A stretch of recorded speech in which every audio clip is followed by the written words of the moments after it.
ఎందరో మహానుభావులు అందరికీ నాయక వందనములు. ఈరోజు మనము చింత చెట్టు వీడియో యొక్క కంటిన్యూషన్ చూద్దామండి. నోట్లో నీళ్ళురుతున్నాయి కదా. చింతకాయ అంటే మీకు బాగా ఇష్టమని నాకు తెలుసండి. బడికి వెళ్ళేటప్పుడు చింతకాయలను మీరు ఉప్పును పుస్తకాల సంచిలో పెట్టుకోవడం నాకు తెలియదనుకుంటున్నారా? ఒకప్పుడు ఎవరైనా తప్పు చేస్తే కొట్టడానికి నా బర్రలనే వాడేవాళ్ళు. మీ పెద్దలు చింతకాయ అంబలి చేసేవాళ్ళు. గొంగళ్ళు తయారు చేసేటప్పుడు ఈ అంబలిని వాడుతారు. మిరపకాయ నాకు మంచి మిత్రుడు. నన్ను పండు మిరపకాయను కలిపి తొక్కులో పచ్చళ్ళు చేస్తారండి. చూడండి, చింతకాయ గురించి ఎంత ముద్దుగా తనే పొగుడుతుంది అనేసి. చింతకాయ తొక్కును ఏడాది పొడుపుగా నిల్వ చేసుకొని తింటారు. కానీ ఆ పాత చింతకాయ ఉంది కదా, దాన్ని చాలా బాగుంటుందండి. అది కొత్తదానికంటే పాత చాలా బాగుంటుంది, బలమైనది కూడా అది. అందుకే చింతకాయ తొక్కు దేవునికి మొక్కు అన్నారు పెద్దలండి. ఈ రెండు మనల్ని కాపాడుతాయని వాళ్ళ యొక్క ఆలోచన. జ్వరం వచ్చి తగ్గిన తర్వాత నాలిక రుచి తప్పుతుంది. అప్పుడు పాత చింతకాయ తొక్కు నాలికకు తగిలితే స్వర్గం కనిపిస్తుంది.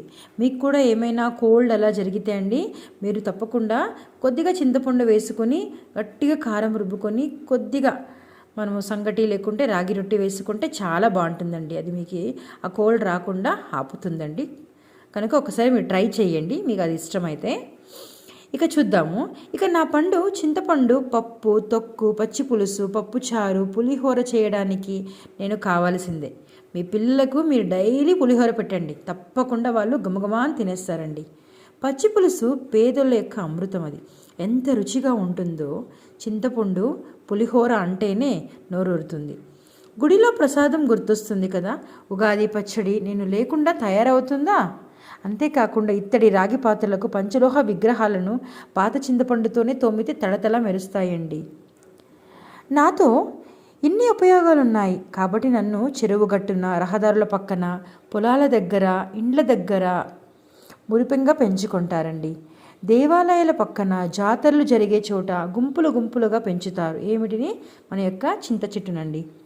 దీనివల్ల మనకు నీడను, చల్లదనానికి చల్లదనం. ఇటువంటి చింత చెట్లు గుంపును చింతతోపు అని అంటారండి.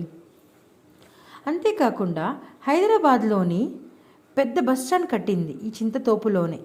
అందుకే దీనిని ఎమ్లీ బస్ స్టాండ్ అని పిలుస్తారు. ఎమ్లీ అంటే మీకు తెలుసు కదండి, మన హిందీలో ఎమ్లీ అని పిలిస్తే చింతపండు అని అర్థం. ఎమ్లీ అంటే చింతకాయ, బన్ అంటే వనం. సో మనము ఎమ్లీ బన్ అని పిలుస్తారండి హైదరాబాద్లోని. ఇక్కడ చూడండి ఎంత ముద్దుగా ఉందో.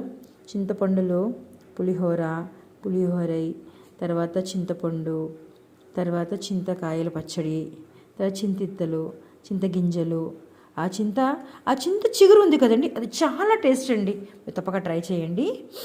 ఇంకో విషయం, హైదరాబాద్లోని ఉస్మానియా ఆసుపత్రి ఆవరణలో 1980వ సంవత్సరంలో మూసీ నదికి వరదలు వచ్చినప్పుడు దాదాపు 150 మంది దాకా నా మీద ఎక్కి ప్రాణాలు దక్కించుకున్నారు. ఎంత గ్రేట్ కదా. మీ ఇయర్ని తప్పకుండా గుర్తుపెట్టుకోండి. రోడ్డు విస్తరణ సమయంలో దారికడ్డంగా ఉన్నానని సర్కారోళ్ళు నన్ను నరికేస్తుంటే అక్కడ ప్రజలు నన్ను నరికి నియ్యలేదండి.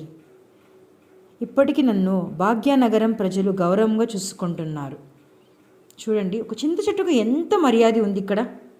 తప్పకుండా మనము కూడా మన లైఫ్లో కొన్ని విషయాలలో చింత చెట్టులాగే ఉండాలని నేను కోరుకుంటున్నానండి. మరియు నేను రుచినే కాదు, ఆరోగ్యానికి కూడా ఇస్తాను. నాలో సి విటమిన్ ఎక్కువగా ఉన్నది. ఇది శరీరానికి ఎంతో మంచిదండి.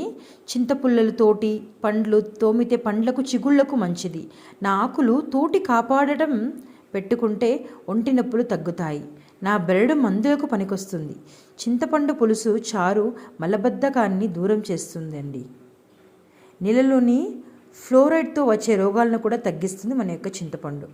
కానీ కొందరికి ఆ చింతపండు అస్సలు నచ్చదనుకుంటున్నాను. వారి యొక్క బాడీకి అది అడ్జస్ట్ కాదండి, అంతే. మనం ఇంటిలో తులసి చెట్టును పూజిస్తాం, ఎందుకని మీరు కమెంట్ చేయండి.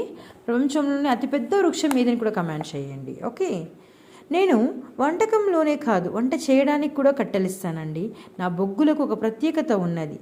అది ఏంటంటే కనకనా వండుతాయి. అది ఎక్కువ వేడనిస్తాయి, ఎక్కువసేపు కూడా కాలుతాయి. అందుకే చింతునిప్పు అన్న చాలా మట్టి పుట్టేస్తుందండి. కోపంతో కళ్ళు ఎర్రగా మారినప్పుడు ఈ మాట వాడుతారు. అలాగే ఎటువంటి స్థితిలో అయినా పౌరుషంగా ఉండేవాడిని చూస్తే చింత చచ్చినా పులుసు చావలేదేంట్రా అబ్బాయి అని కూడా పిలుస్తారండి. సో మనం ఈ పాఠ్యభాగంలో అందలి మన యొక్క చింత చిగురు గురించి బాగా తెలుసుకుందామండి. సో మీరు తప్పకుండా మన యొక్క చింత చిగురుని చదవాలని నేను కోరుకుంటున్నాను. మనము కూడా కొన్ని విషయాలలో మన చింత చెట్టులాగా బతకాలని కూడా చెప్తున్నానండి. మీ అందరికీ నా యొక్క ధన్యవాదములు.